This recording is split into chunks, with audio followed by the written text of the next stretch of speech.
You're listening to the Black Eagles podcast with Sinan Schwarting and Kaan Bayazit. Ahmet Dursun Sergen aldı. Sergen Bülent yan yana. Sergen Bülent. Sergen. Orada Tümer var. Tümer'e doğru atıyor. Kaybetti. Tümer topu aldı. Sergen aldı. Gol! Gol! Gol! Sergen attı. Sergen attı. Şampiyonluk geldi. Sergen attı. Şampiyonluk geldi. İbrahim'in pası. Roma. Şimdi Ahmet. İkinci gole gidiyor Beşiktaş. Ahmet. Ve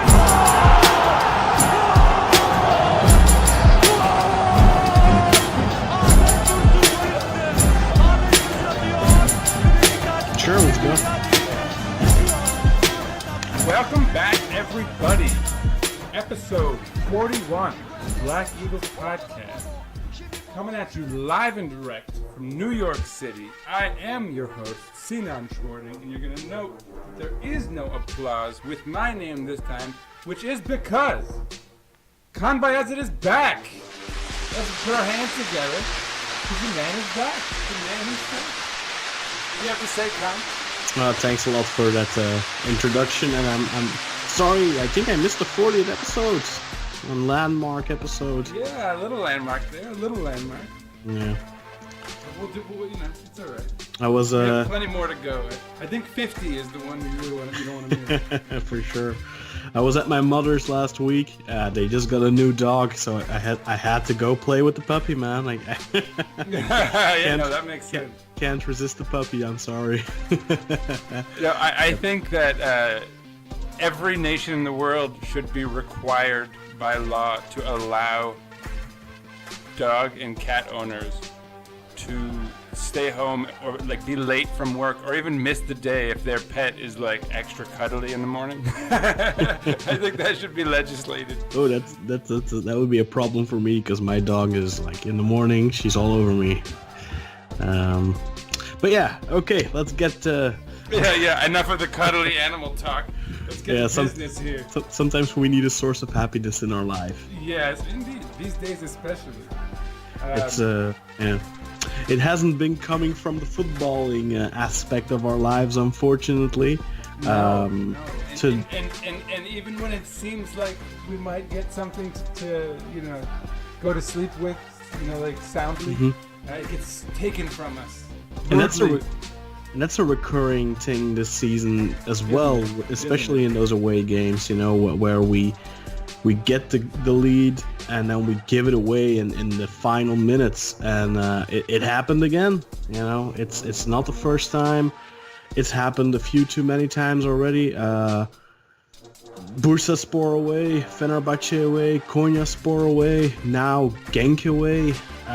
Again, those damn last few minutes, that's just too long. If only matches lasted 80 minutes instead of 90, we'd be so much better off this season, wouldn't we? Yeah, right. Yeah, exactly. But yeah, let's do it then. Why don't you just run us through the match? What happened, Kaan?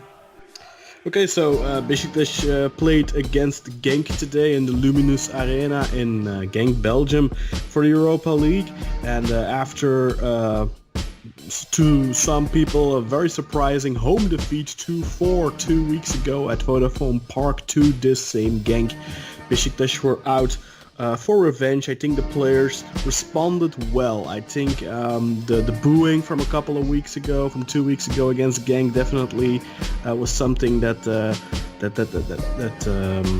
had an impact on the players, and you could see it on the way the game started. Beşiktaş started the game off well, very lively opening, 20 or so minutes.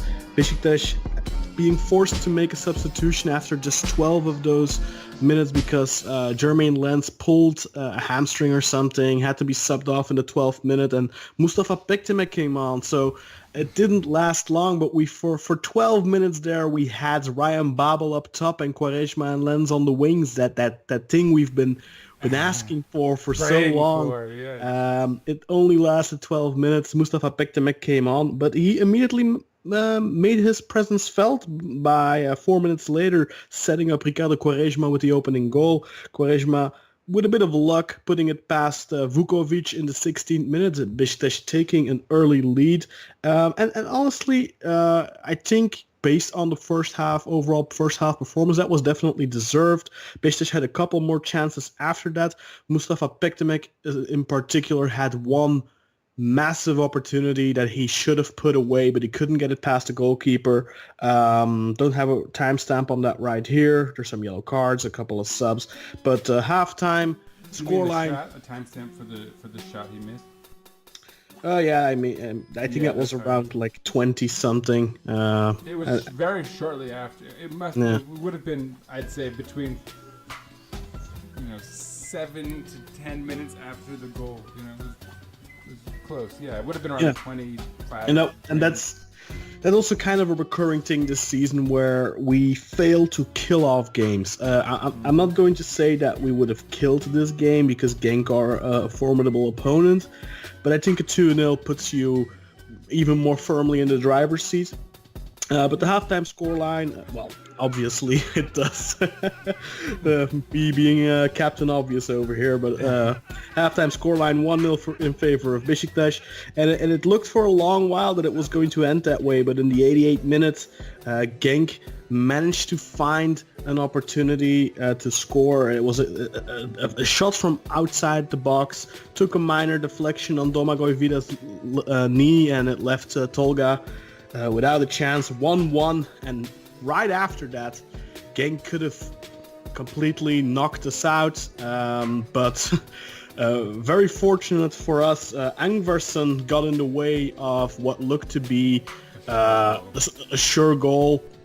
I think it was like the first or second minute of stoppage time, maybe. Yeah. Stoppage time was not pretty, especially if you wanted Beşiktaş to get it. Yeah, and it was a great chance. It should have been a goal for Genk, really. Angvarsson blocked it himself, tried to get out of the way, jumped up, but couldn't help from blocking it. And then right after, the ball stayed in play, and another shot parried by Tolga this time. Full-time scoreline.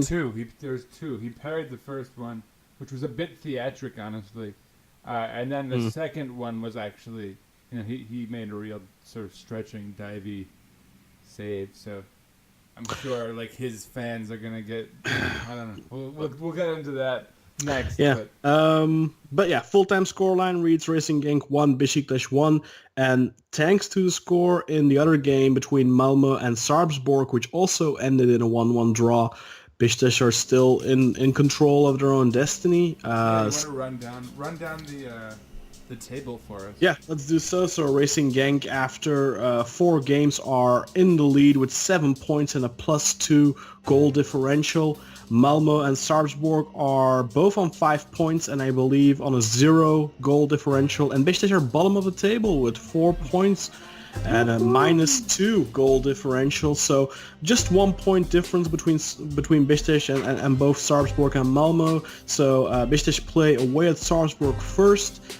If they can get a win there, that would put them in a good position. And then they finish the campaign at home against Malmö, which at that point, depending on what Malmö does against Genk, is either a must-win or a cannot-lose game. Both are cannot-lose games, but for sure, Beşiktaş still have it firmly in their own hands. But Sarpsborg are not to be underestimated. They beat Genk at home. They kept Malmö to a draw at home, also away. They're not a bad opponent. We beat them 3-1, but I didn't think that they were a poor side when we played them. We definitely didn't overwhelm them or outclass them. If I remember correctly, we scored on some set pieces and stuff like that, and it really wasn't all that impressive. So Sarpsborg away is definitely going to be a challenge for this team right now, but it's one that they'll have to overcome. So hopefully they can start that game with the same mindset as they did this one, because despite the fact that they couldn't drag it across the finish line, this was one of the first games this season that kind of gave me a glimmer of hope, because I think the organization today was really solid. I think our friend Sally said it, that this kind of reminded him a little bit of our previous away game performances in the past seasons in Europe, and I wholeheartedly agree with that. Yeah, I definitely. And before we jump back into that, I want to say as far as the table goes in the rest of the Europa League group stage for us, for Besiktas, I am going to go ahead and say that I think we're going to need 6 points. You know, it's theoretically we can get through with 4 if other things go our way, but the way things have been, I wouldn't ever do things based on other people's results. You know, I really think we need those 6 points. We need to lock this thing in. And so quickly, before we jump back into today's match and the analysis, or I should say the Genk match, since I don't know when you listeners will be listening, but statistically now,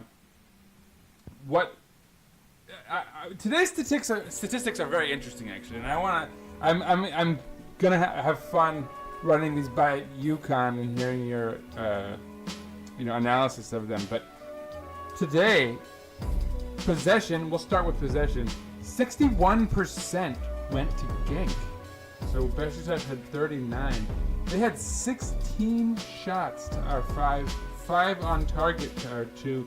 I'd say the bulk of the ones on target came very late in the match. You know, 3 of them in extra time, for example. But passes 636 by them to our 414.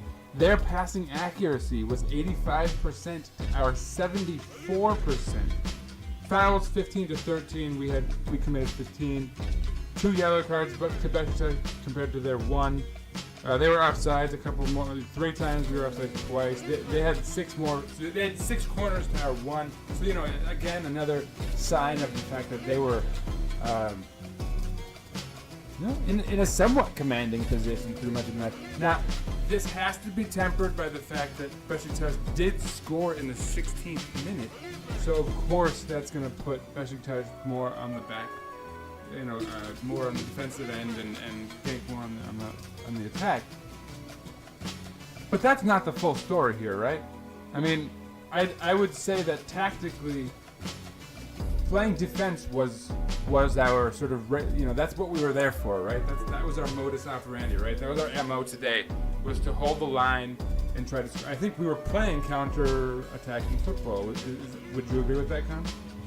Yeah, definitely. I think, like I said, we had a very lively opening 20 minutes, but after our goal and after I think the one big chance for Mustafa, and I think I missed another one because I was having some issues with the game for a minute there.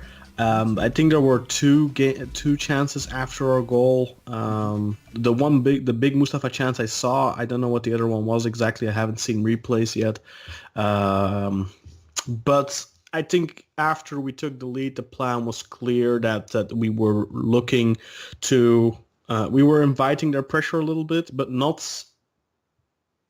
I think the statistics aren't really portraying the game properly, I think, because until the final 10-15 minutes, I think we were fully in control of this game, despite the fact that we didn't have the ball. I would argue that from about when we scored our goal, or maybe shortly thereafter, because we did have a bit of dominance. Remember, like Pektamek missed a huge opportunity shortly, So maybe from about the 30th minute until about the 55th or 60th minute, I actually genuinely thought we were the more likely to concede. Although it was really stalled in the middle, but I can see how Genk probably bumped up their sort of possession in the whole match in that area there, because I was really starting to worry.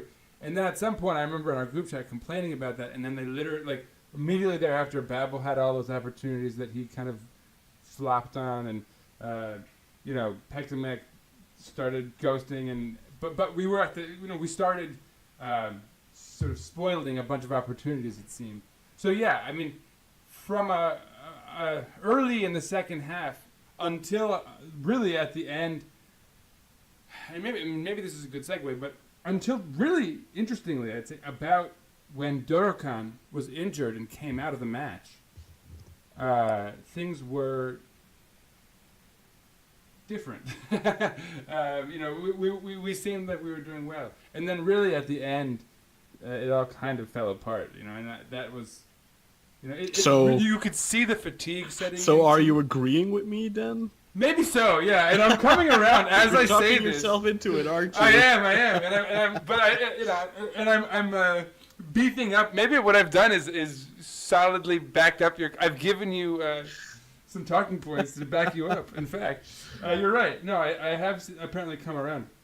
Now, before we wrap up the statistical thing, our French friend, and he's not actually French, but it's sort of a little inside joke. Our French friend Aurelien brings some statistics to the table that I find interesting.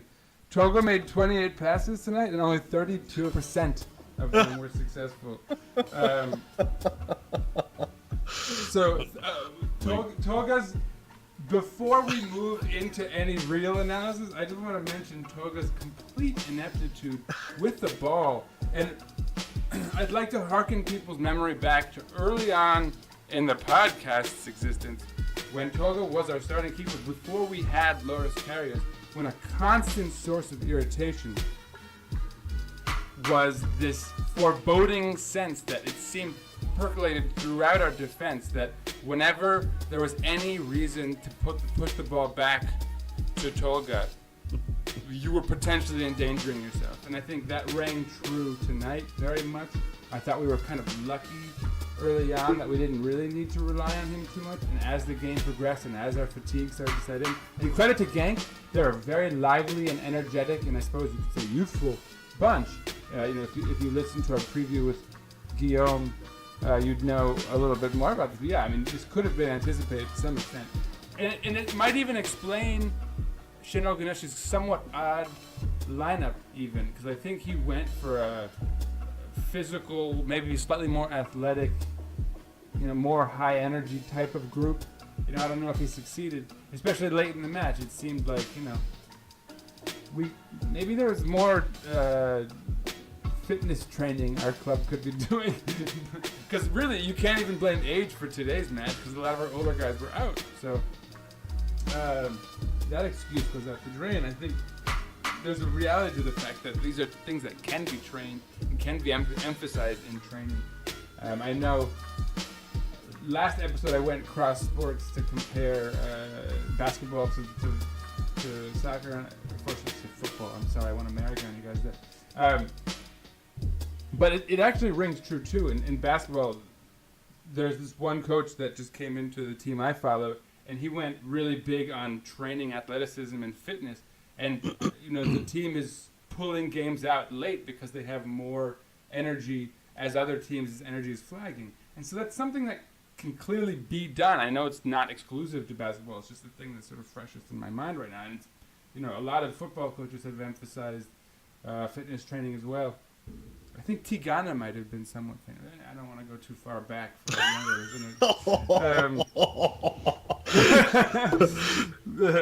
don't want to sound too old here. But fitness is something that, you can emphasize in training. And so I don't, For sure. That might be an overarching thing that we don't really need to. There are smaller points that we could focus on here today. But, it's interesting. Anyway, Khan, what are your thoughts? I don't think it was a real fitness issue, though, although I think there weren't a lot of people. I didn't see a lot of our players struggling physically, except for maybe Babel. There was an instance in like the 80th, 81st minute where he just got screamed at by both Janner and I think it was Medel. No, it was Janner and Vida. He just got screamed at, and they were getting into it because Babel, for the first time in 80 minutes, didn't track the Genk's right back. Yeah. And that led to a dangerous opportunity. That led to their first actual chance after 80 minutes. And that's where I want to go back to the fact that I think, despite the fact that Genk were in position-wise were dominating, we were in control because we had them where we wanted them. And it's funny because so often have we been in this position ourselves this season where, yes, we have the ball, yes, we're seemingly dominating, but we're not creating anything. Yeah. And that's what Genk were up until about the 80th minute when they created their first somewhat opportunity. And that's why I think organization-wise we did well, and it does remember me of our previous Champions League campaigns, both of them really, our Europa League campaign. In our away games, we seemed composed, organized, all that. The major difference is that we were capable of finishing our opponents off on the break, exploiting them better today. Yes, we scored an early goal, but if you look at some of our counter opportunities we had, there were multiple ones, but where just, one where Babel got the ball and he plays it into Pektemek, but the ball he plays in is just the pass just isn't good, just too hard of a pass. And then a few minutes later, I think it was Ozan who had the ball, and instead of giving it in Babel's running path, he gives it a little bit behind him, which causes Babel to have to wait for a fraction of a second for the ball, which costs him a clear-cut opportunity with the goalkeeper, and he ended up, I think, trying to square it to Mustafa instead of shooting himself, which he still should have done.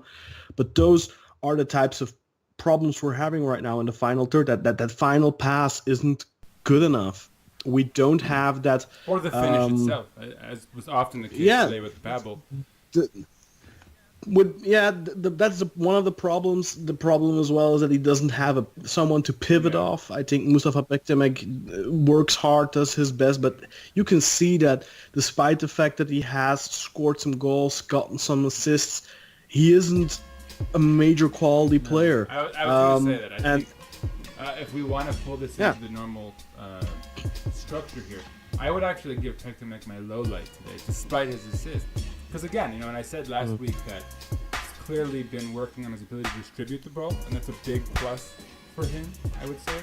His assist to Quaresma was, I'm not sure what else he could have done, honestly. But no, it was fine. The end result was great, and I think he's shown again that ability is a plus now. But I wouldn't give him the low light though, because I think he's playing to his potential. Fair enough. Think that's not but his. The reason I give him a low light is because he became a black hole up front to the same extent that Wagner Love often has a huge thing, in that he wasn't. As much as you can criticize Babel for his inability to put the sort of finishing touch, whether it be in distributing the ball to someone else or finishing himself.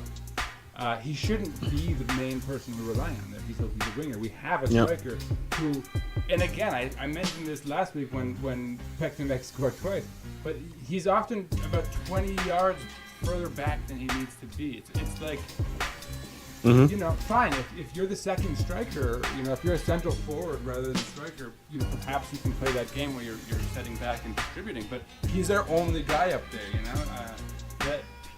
But if you recall, that's what Negredo was doing a lot too last season. He was dropping back way too much. I don't know. You'd assume that Şenol Güneş would have noticed this through a number of the strikers we've had. Not only even Negredo.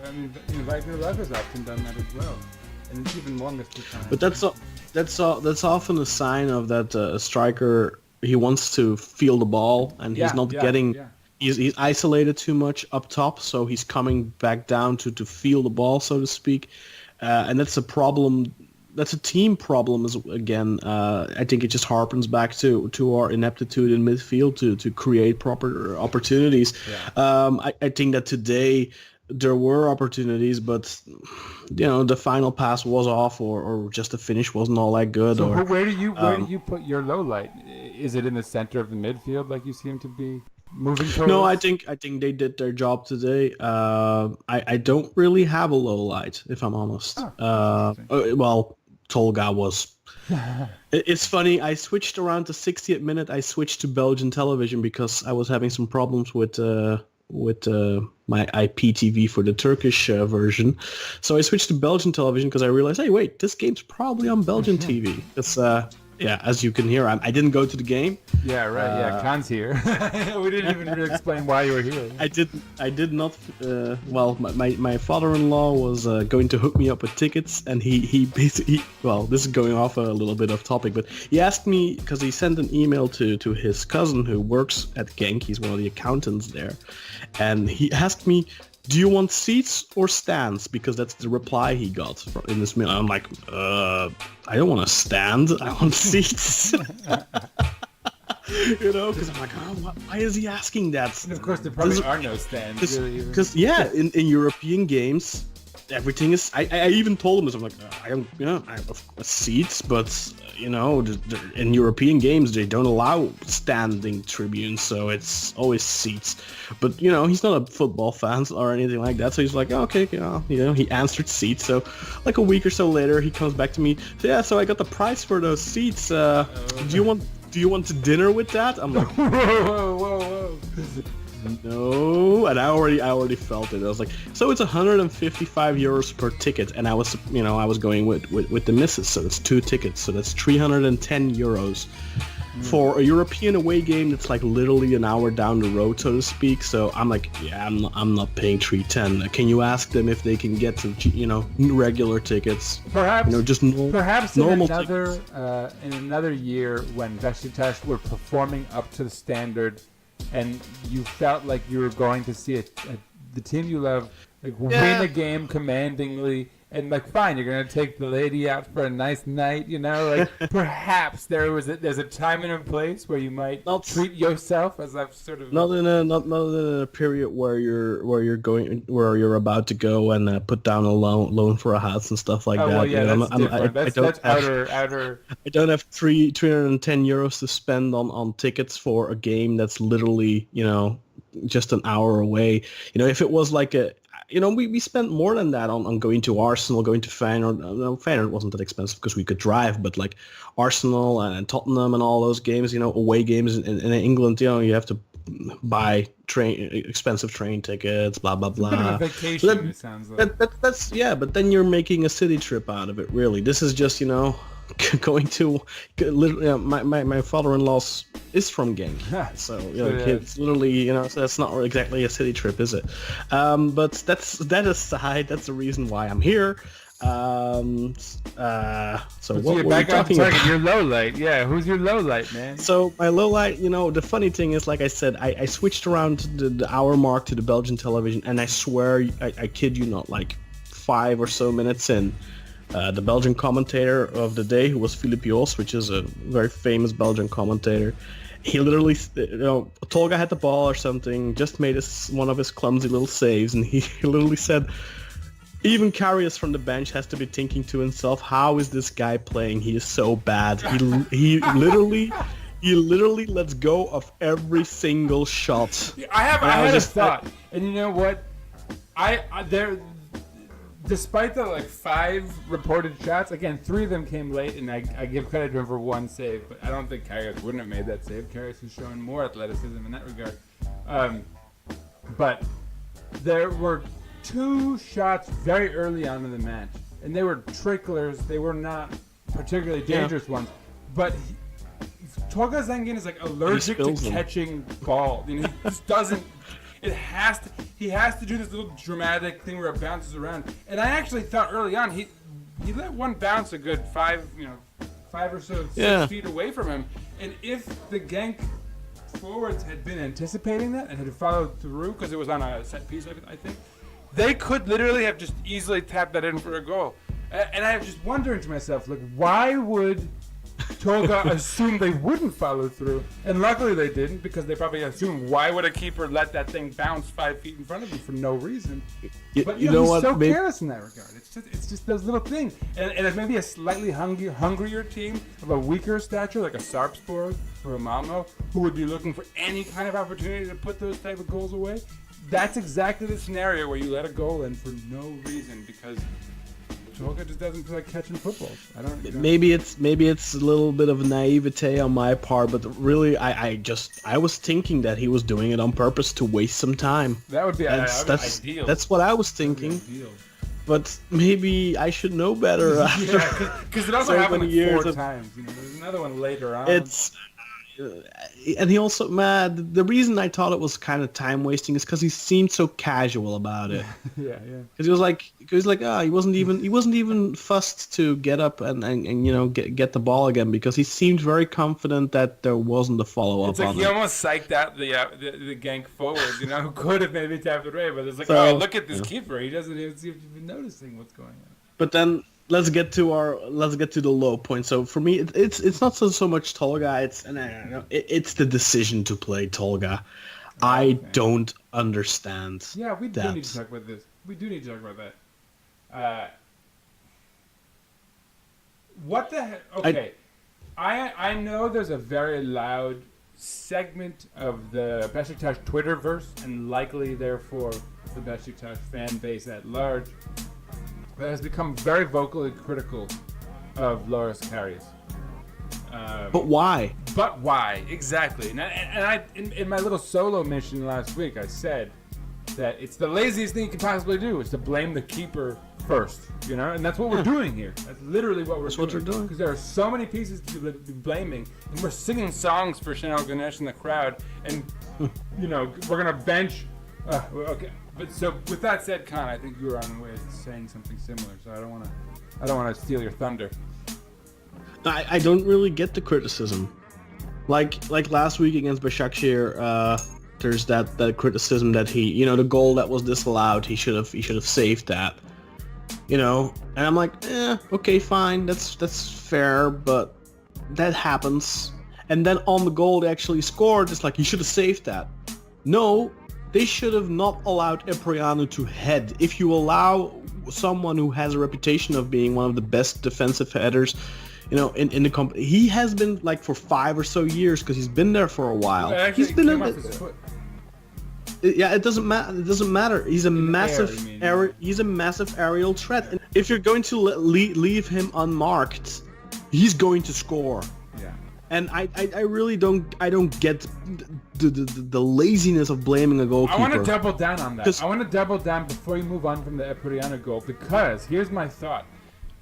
And I sort of briefly mentioned it, because it was a post-match on that match. But it took a weird bounce off his foot in a way that a deflection would, honestly. Like it came in and it was like more than a 90 degree angle in the opposite direction. And that's what caught him off guard, and that's what stuck him to his line. And yes, I said he might have, obviously we all want to see him come off his line or dive, But again, I think it came off his foot as a deflection would. And so today I was watching the deflection literally that happened off Vida. And again, it was the same thing. It was semi the same direction, but it sort of took that bounce off of the defender and went the other way. And Togo was just as inept. I mean, and granted, it was an actual deflection versus, it came off the defender's foot in that case. But again, it came off at such an awkward angle that it was the same result. How far out was Apriano? How far out was Apriano last week? Not far, I'd say. Would you call it point blank? Relatively, yeah. Maybe just outside of the what is that first box called in penalty zone? Yeah. So when goalkeepers make saves from point blank range on corners or on set pieces, it's almost always because the header or the shot or whatever is going straight at them.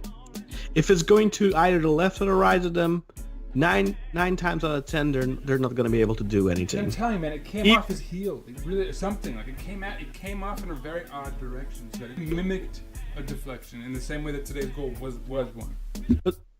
But now, Karius is getting the blame for that. So let's not, let's blame the goalkeeper. Let's not talk about man who's supposed to, the man who is supposed to mark him, or the fact that the man who's supposed to mark him is one of the weaker headers in the team, despite the fact that he's tall. Maybe you should put Pepe on him. Maybe you should put Vida on him. Epriano has a reputation. There's no excuse not to put one of your best defenders on him. Well, and plus, Atiba was, if we're still talking about Epriano, Atiba was basically left alone in that area, which is, again, right? Like, how is that possible on a set piece? Like, how have you not? How can you leave someone like Epriano alone? Yeah. Gökhan Gönül, a few times this season, he scored on set pieces, and he's come close to scoring on set pieces. And the reason that is because he is the unusual suspect. Because you don't expect Gökhan Gönül to be the free man. You don't expect him to come to the end of a cross. Because you're looking at Pepe, you're looking at Vida, you're looking at those kind of guys. So when that's if for example it would have been let's say Kaichara who scores on a corner, then I'm like, okay, what I can somewhat understand that, because that's not someone you're supposed to anticipate. That's not someone you're really expecting to get at the end of it, or Mosso or whatever. But if it's Cipriano, then it's on the defense, and it's on the defensive organization. It's on the set piece coaching. It's on all of that. Exactly. That's the problem. And that's what I said. The keeper is literally the last line, which means that the 4 or 5 or 6 other things that were supposed to go right did not, in order for it to come down to the keeper having to make a save. And so that it's the laziest thing to go after. I'm disappointed in the Besiktas fan base. It's not because a ball comes in the box that it's automatically the goalkeeper's responsibility. You have defenders that have their responsibilities. Look at the goal we conceded against Bursaspor. People blaming Karius there. Why? Where was Pepe? Why was whatever his name, I already forgot it. Why was he left completely unmarked? Why is he allowed to come into the first post and just bam it in? It's so. And it's recurring, It's like fool me once, shame on, but fool me twice, man. Come on. Yeah. It's not the first time, and I'm not saying Karius couldn't have done better in those circumstances, couldn't have made a different decision or whatever. But our fan base is constantly bitching about one thing. What's the thing they're constantly bitching about? That our team is too old. Oh yeah, the age. So right. Today they didn't have that excuse, and fatigue was more glaring than ever before. They're constantly bitching about our team being too old. Then we have a 25-year-old goalkeeper in goal and they're bitching who maybe lacks some sort of experience still, despite the fact that yes, he's played full season Bundesliga for Mainz and all that, and he has played the Champions League final and all that. But experience isn't just playing games; it's also maturity and all that kind of stuff, and learning to do certain things in certain times. So yes, maybe he could have had some better decisions, but I expect the 35-year-old world-class defender that's won 5 Champions Leagues and won the freaking European Cup and all that stuff. I expect him to be on top of his game. And not make mistakes, and not let someone come in his back like he's 22 years old and a rookie defender. I expect him to step up to the plate at that point, and not so much the goalkeeper who's 25 years old, who maybe if he would have been absolutely world class would have done something there. Because if he wouldn't be playing for Besiktas if he was absolutely world class. There's flaws there. There's stuff that still needs to be worked on. But let's go back to other things. How many one-on-one positions have opponents scored against us? How many times have we been kicked out of Europe because Tolga let up one-on-one or even gave the opposition one-on-one opportunities to put away? Whatever, man. I don't even like. I think the stuff is becoming ridiculous, honestly. It's absolutely ridiculous. The media is it's first and foremost it's the English media who's for some reason apparently every goal Besiktas concede when Karius is in goal, they feel the need to make a big deal out of it. Yeah. I have absolutely no clue why. Now the Turkish media seems to have jumped on that bandwagon, and many fans seem to too. And the fans are the ones that disappoint me the most. And here's what I have a problem with. It's like they have an inferiority complex. It's like because English people want to make fun of Karius because of that one stupid mistake and because of the head thing and all that. Especially Besiktas fans are like, oh, well, then we have to find a reason to dislike him and make fun of him too. And because we're in hard times, it's like an easy target. He's a scapegoat. Man. He's an easy target. He's the goalkeeper. Everyone conceding goals. And the exact same thing happened when we had McGregor.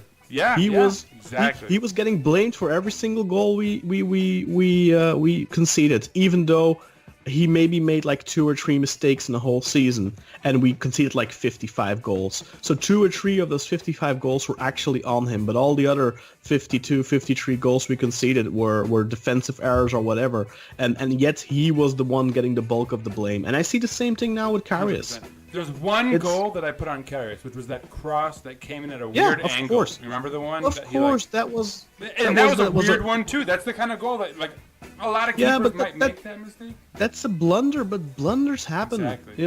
There isn't a goalkeeper who doesn't do strange stuff once in a while. And it was a really crazy cross, if you remember, that was not intended to be put on goal. Like, it was just a weird scenario.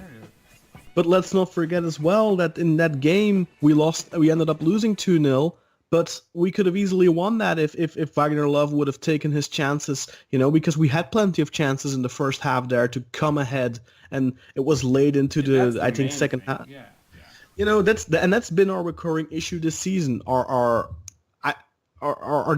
defense is getting slated. Our goalkeepers getting slated. But really, and it keeps coming back every single time. It's the impotence, the ineptitude up front. And That is and costing Khan, us I was points. harping on this in the last episode, but let's not forget, Şenol Güneş's reputation is staked in his ability to be an offensive-minded and tactically attacking coach. So the idea that we can't overcome these one goals, even if they were entirely on Karius, which they're not, or entirely on like Pepe or Vida or whoever you want to freaking scapegoat, that one goal should not be that decisive. Why are we so impotent that we can't overcome one goal? It's Exactly. ridiculous. That's the problem. And I don't mean to single out Pepe when I was talking about Bursa earlier, but I mean that goal was for me more on him than it's on Karius. But the problem wasn't so much that, because that when you're sitting on a 1-goal lead, that they just need one ball to fall in the right place, and bam, you've lost 2 points. That's the problem, and that's where It happened again today. here. It happened again today. Today I can somewhat forgive it, because I do think that our organization was just great, and I understand that there's a lack of quality up front. We don't have we don't have a striker. That's how simple it is. But Much less two, like a normal freaking club is supposed to have. But then you do something different. Look at Barcelona. For years they played without a striker. You know what? Actually, Obviously, I'm just getting pissed. I'm getting more and more pissed off, because then you said we don't have a striker or two, right? Maybe Guven Yalçın is a striker, right? Like today, Dorukhan Tokus came in for the first time in, as far as I can remember, honestly, because the other time was so far back. It might even. I think he might have started against. was like I think he might have. Torshavn? Was it Torshavn? Did he start against Torshavn or come in as a sub? I think he came on as a sub. But This he was, comes I think, out, his first. and he's fantastic, right? Yeah, Guven good game. Yalçın comes out, and immediately the entire fan base is tweeting about Guven Yalçın because the energy he puts in, the pace he shows, the youthful kind of spirit. Yeah. And then where does he go? Why we go right back to Picnic and Love, the spirit of 2011. And it's not that Guven Yalçın is the second coming of Ilhan Mansız. We Who remember knows? when We don't had, even know. Who knows? Yeah, but remember That's when what's we had Sinan Kurumuş in the Feda season, and we all expected he was gonna be the second. He got number 26, and then I think he got like on the score sheet early on, and we were all like, oh my god! But he ended up being like a wet noodle, and maybe Guven is gonna be a wet noodle, but At right least now. can we find out? Right now, can we find out? And right now, what we're lacking is that enthusiasm, that team spirit, work rate. Today I really got the feeling when I was watching. I'm not going to talk too much about it because we have some really nice questions sent in, and one of them is about Dorukhan. So maybe I'll save it for later. But I think Dorukhan put in a good performance today, like you said, and I agree with that. So I would like to see a little bit more of that. Maybe when we're seeing guys like Ozhan, Tall Guy and Babel, Love, whatever, maybe if we're seeing those guys maybe not giving full 100%, although that's also something that should be debated, but maybe if there's a problem there, put in some different faces. Why always go back to Necip? Put Dorukhan in there. What's the difference, honestly? Seriously. And I'll say, and here, you know what? This is the perfect segue, Khan. We have a little bit of a segment today, and I hope it becomes a permanent one, to be perfectly honest, because it's great. There are a couple twins in the Besiktas Twitterverse, big time Besiktas fans, and so today we're going to the twins for some questions. We're going to answer the twins. So first, we're going to go straight to Kartal, who has a question that's very pertinent to the subject we're just about to talk about anyway. So Khan, cue it up. Khan, Sinan, how's it going, guys? It's your boy Kartal. I was just wondering what you guys thought about Dorukhan Tokus' performance tonight. I thought he played very well and definitely deserves a bigger place in the team going forward. Okay, so that's a clear question, Sinan. What's your opinion on how Dorokan performed today, Yeah, and what should be his role going forward? And I jumped the gun a little bit already, and I'll just sort of circle back to it. Dorokan I thought was fantastic, and I held back because I actually wanted to wait, for this moment to shine, if you will. But I actually thought that his tackling was very solid. In a funny way, it actually reminded me of Necip. It's a little crude, but like he kind of keeps his body straight and kind of commits. And frankly, like Necip's problem isn't his ability to tackle. He does that fairly well. But that's where Dorokan is. That's the only way in which I could really compare them, because Dorokan seems much more athletic, much more versatile. He was very active, athletic. I think I just said that twice, but that's how much I feel. That's how strongly I feel about it. Yeah, but no, he showed pace, and he showed agility. I think that's where Necip is often lacking. Is he's like a kind of plank, often out there. And A woodcutter. Yeah. But An Anatolian butcher. Yeah, exactly. But Dorokan seems a little bit more flexible, if you will. And I thought, considering his age, considering the fact that he's coming into a very big match with very little experience, and that's very much on Şenol Güneş, he actually shone bright despite that fact. And I guess it's a big gamble to take, but it seemed to have panned out, and I thought he was really. He showed a lot today. He's definitely my go-to backup on the right side over Necip from now on. And I'd honestly like to see him playing in the center of the midfield too, because he showed plenty of ability to distribute the ball and kind of connect. I actually think, I said this earlier and I'll say it again, I think it was a big loss for us when he went out of the match, because he was bringing a lot of energy to it. I definitely think that he had a good game. I was already early on in the preseason, I was impressed with him. Mm-hmm. He was one of the guys that stood out in those early few friendlies alongside Jermaine Lens. I think Dorokan was one of the guys standing out. He was playing more in a central role, and I do believe that Şenol did try him at right back also in one of the games. But I think I definitely had the feeling, and I think many Beşiktaş fans who followed the friendlies closely, or maybe even more closely than I did, because I didn't follow them all as close as I think you did, Sinan. I think you watched every single one of them. I was a big fan of his. I don't know if you recall.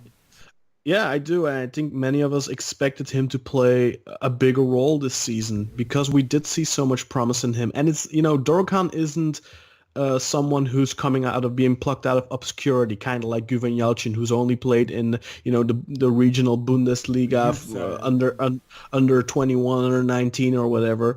No, Dorokan has plenty of experience for Eskişehirspor. He has a full season under his belt last season. I think he got 1 goal, 9 assists in like 30 something starting appearances last season for Eskişehirspor as a defensive midfielder. So this isn't someone who needed necessarily to be eased in. I think I have a problem with the fact that we have had issues in the center of our midfield basically the entire season, and this kid is there available, and Şenol just absolutely refused to give him a chance. He's only gotten an opportunity in a couple of minutes here and there, I think, against Tórshavn in official games, and this was his first start, if I'm not mistaken. Why did it have to take 21 or 20 or 21 games into the season for this kid to get his first start?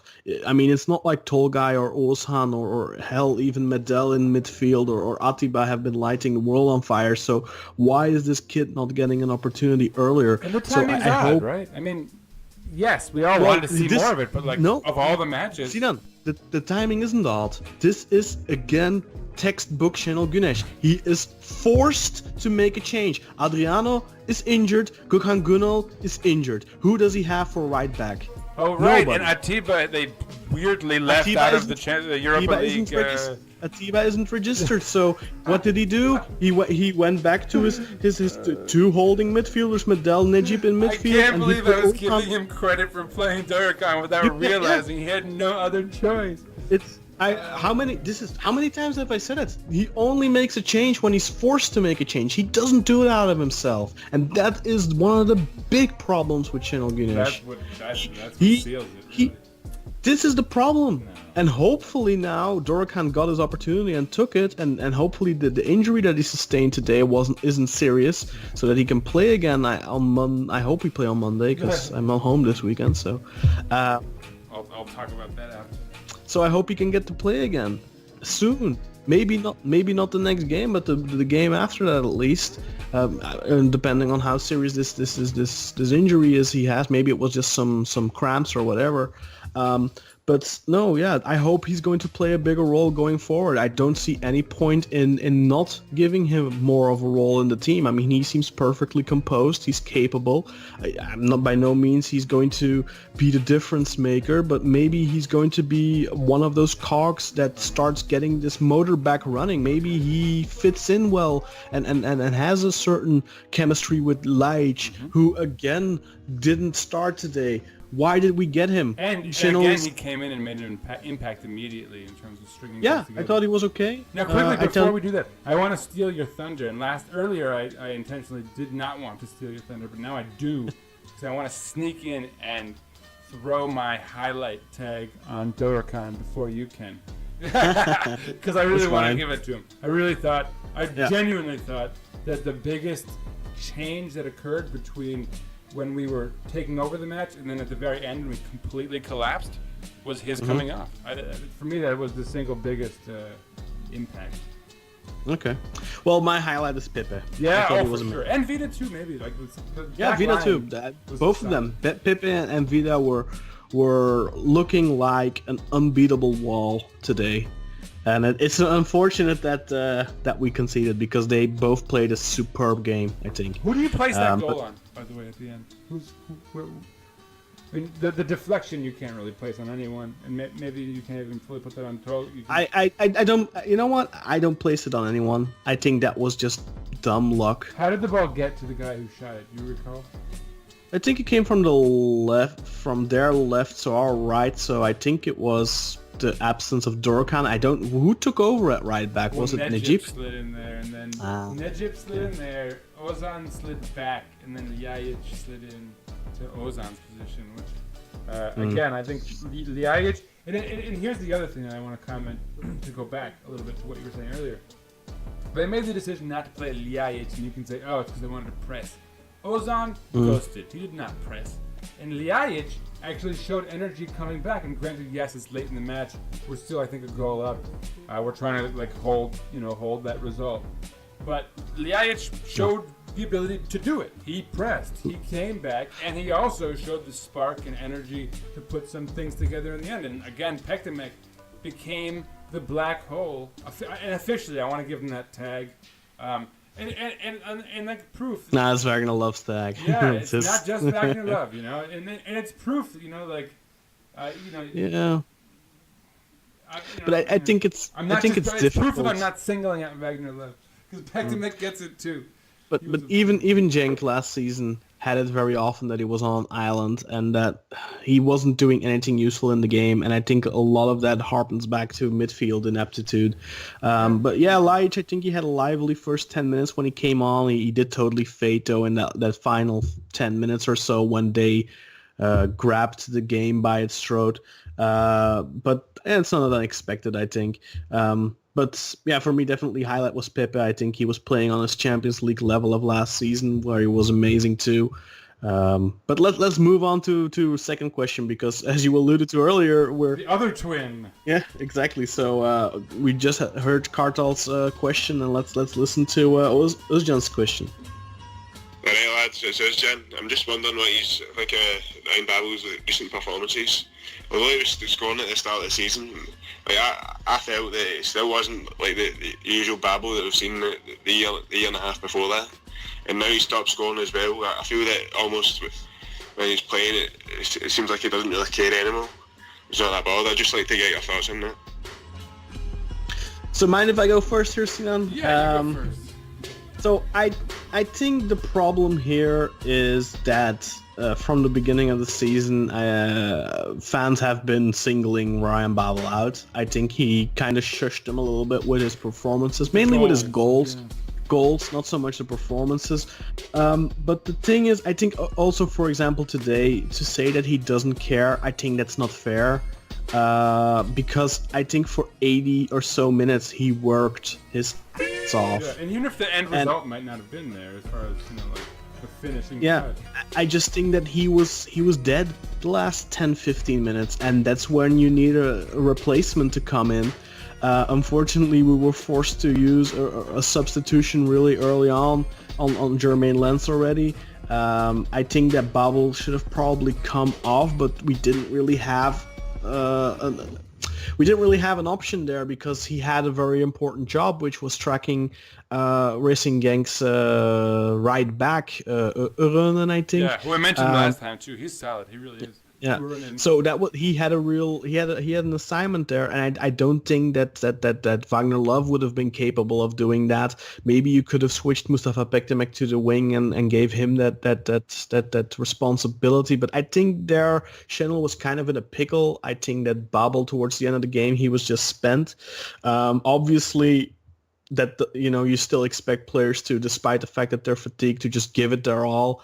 But I do think that after he got a little bit of a shouting at by both Vida and Janner, he did try and track back more again still. But he had been doing it really well for 80 minutes. He had shown really good discipline up till that point. I get that sometimes that can lapse from a player like that. But that's just this game, of course.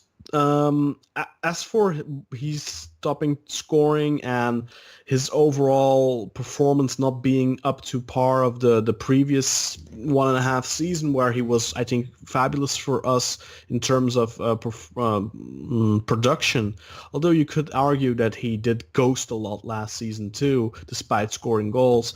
But I think the main issue with Babel is the fact that right now a lot of the offensive burden falls on him. Yeah, too much. Whereas I think he really does need that pivotal pivot to play off of. I think with Cenk he had an amazing understanding with Cenk. Yeah, exactly. It was a great partnership. He just misses his partner, and he doesn't have one right now. And I think that Babel shines most if he has that player.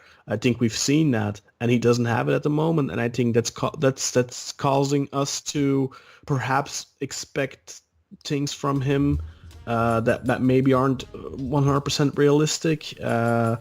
Actually, and before I move, as far as the partner goes, I've mentioned this a couple times. I think there's potential for he and Ljajic to connect. I've noticed, less so today, but previously I've noticed it. I will say, he has generally seemed off, but he's always operated best with a partner in crime who can really put the ball in. His finishing isn't always there, but he kind of, through effort, honestly, often gets the ball where it needs to be. And again, he just needs someone on the other end of his effort. And you've already covered that pretty thoroughly. My only point is that I had become slightly critical of him. For a few games, he kind of was ghosting again. But then against Başakşehir here, and then against today. Sorry, and then again today.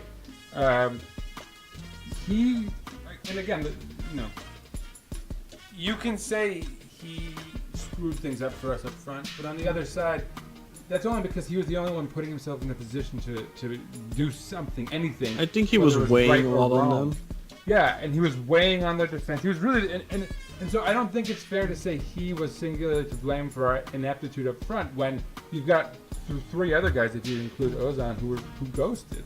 I think you definitely have to criticize someone who disappears from a match more than someone who's out there trying and then failing in the end. So that's important. And again, Başakşehir too. Başakşehir, he was coming in with effort, and the end result wasn't there. But at least, I think that dispels the idea he doesn't care. But anyway. Yeah, I definitely don't think that's the case with him. I think he definitely does care.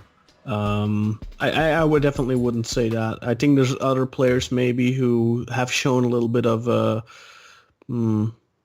that. Perhaps we'll have to wait and see.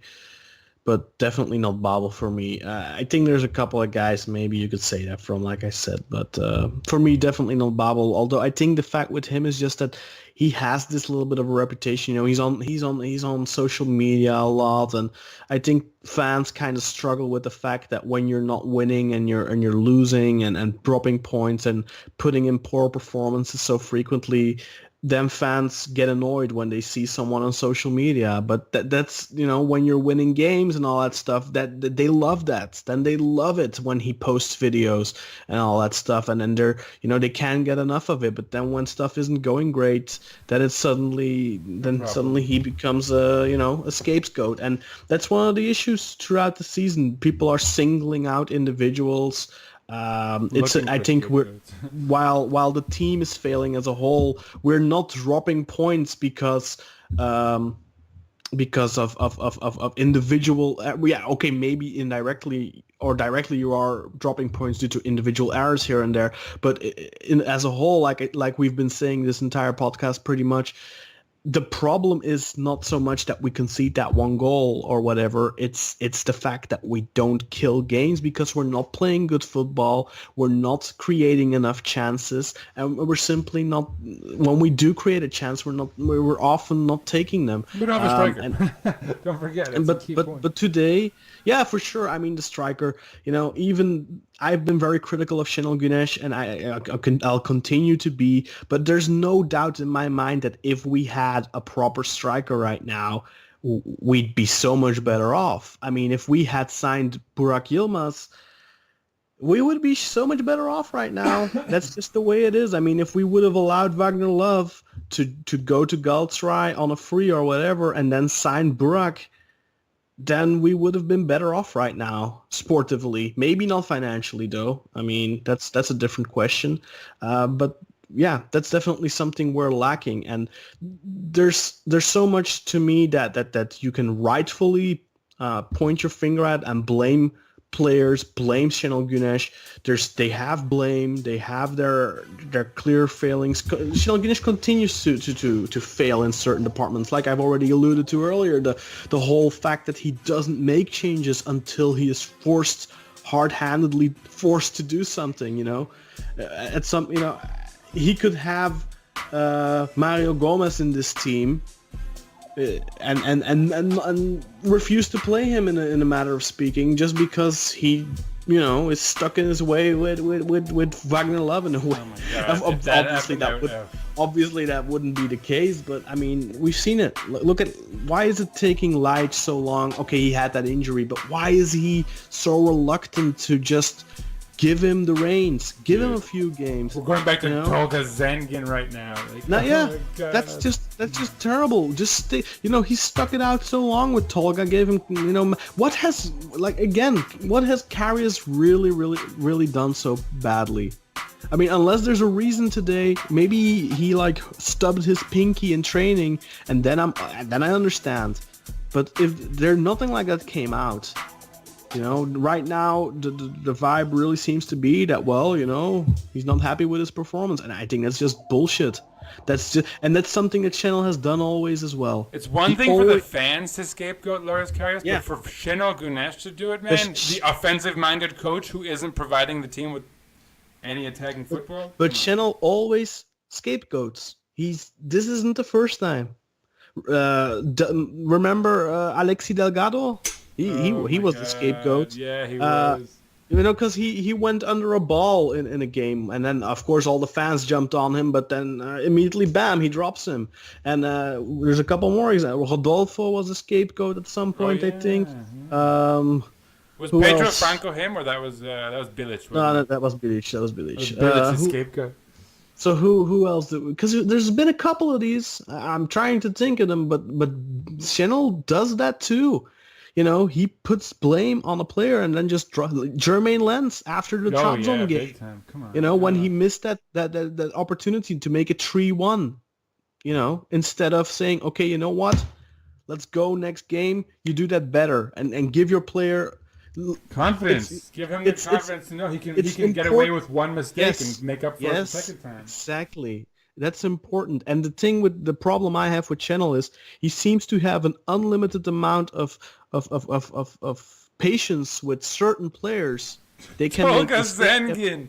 Tolga in the Dude, past. the guy who's kicked us out of Europe multiple times now. When do you bring him back in? Because you want to mess with your keeping situation?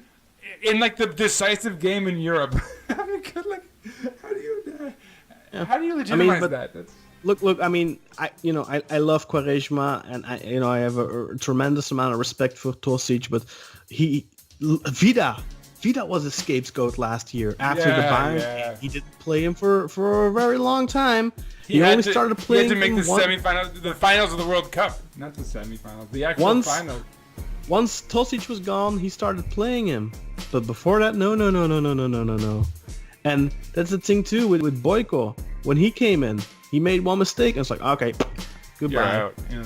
Just throws him out. And he does that way too often. Maybe he should look at himself in the mirror sometimes. Maybe it's time for him to go sit in the naughty corner. Exactly. Anyway, Take us out. There's nothing else to say. Wait, no, there is one more thing to say. Sorry. Con, there I is? have bad news for you. Oy. We have a match coming up this weekend. okay. It's going to be on Sunday Okay, well, at 12:30 here. So that's a 7:30 match in Istanbul. might be home, maybe not. 6:30 for you. Probably not. Yeah, don't think I'll be home then.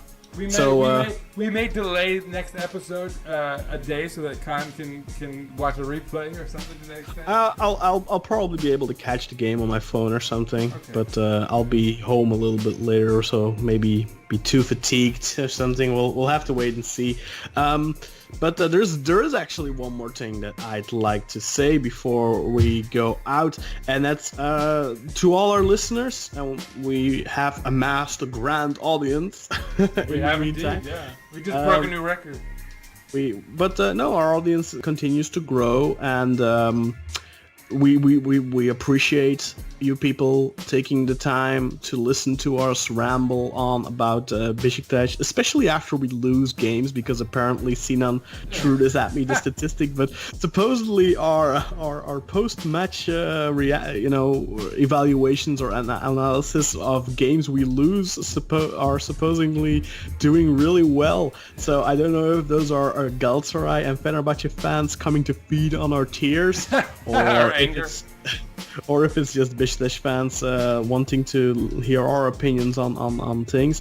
But we appreciate you guys listening. We appreciate you guys sharing, passing on. Clearly, you're passing on the word because our audience is growing. Keep it up. But that's great. That's all great. It's all amazing. But we would love to interact more with our audience. Just like today with both Ozcan and Kartal. Thanks so much to them being great friends to the podcast by sending in their questions.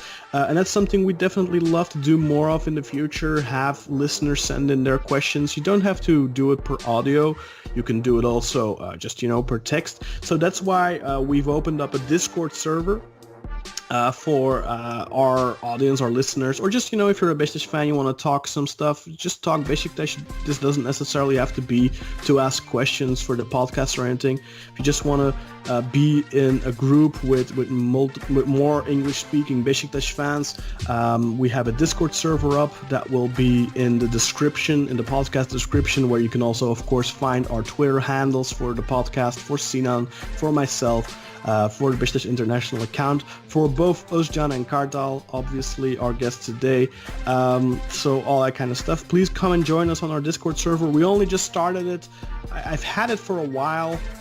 Actually, I've been sitting on this server for like a year, but for some reason I only just opened it up.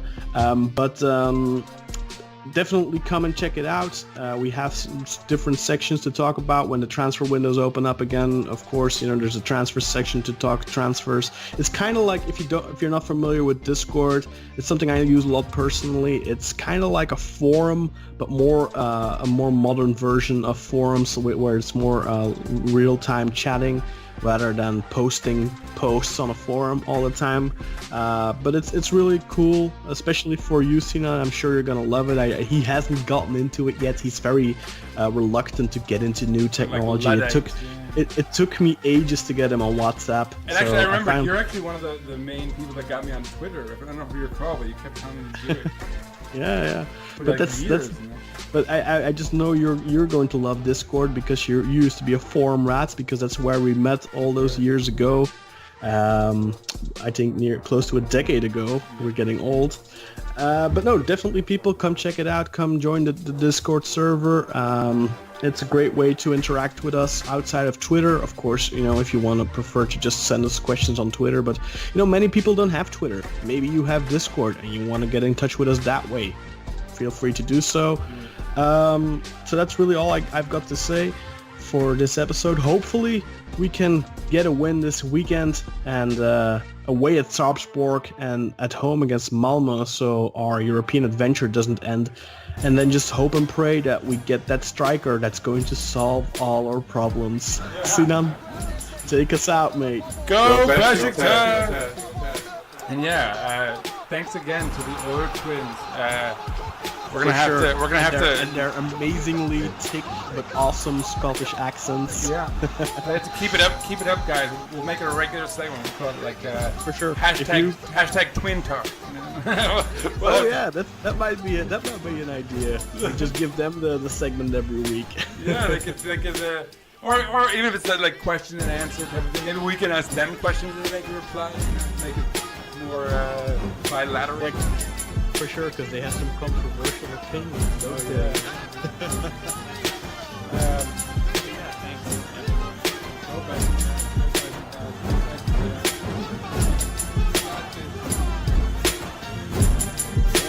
Champion 2020 maybe. Besiktas International hopes you enjoyed this program.